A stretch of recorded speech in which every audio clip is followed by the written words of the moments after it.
להעביר את חוק הסבירות, האי סבירות, האין סבירות. אתם יכולים לנסות להשתלט על החברות הממשלתיות, אתם יכולים לנסות לעשות הרבה מאוד שחיתויות, אדון דרעי, אבל בסופו של דבר המדינה הזאת שייכת לנו.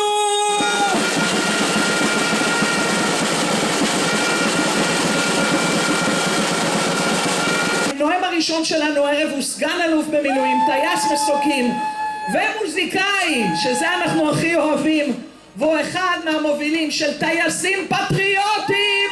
קבלו לבמה שלנו בגורן את יורם בוסקילה.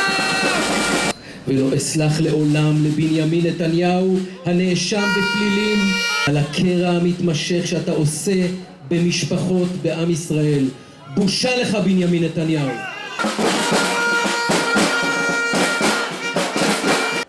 בושה שבתקציב הנוכחי שהגשתם לאחרונה, במקום להגדיל, הקטנתם תקציבי חינוך ממלכתי, הקטנתם תקציבי השכלה גבוהה, ובעצם כך אתם מנציחים בורות של מגזרים שלמים ומגדילים את הפערים בין מרכז לפריפריה. שוב בוגדים בציבור המצביעים שלכם. אינכם מייצגים אותי, ובטח שלא מייצגים את בני עדות המזרח המצוינים והגאים שאינם מוכנים יותר שיתקרבנו בשמם.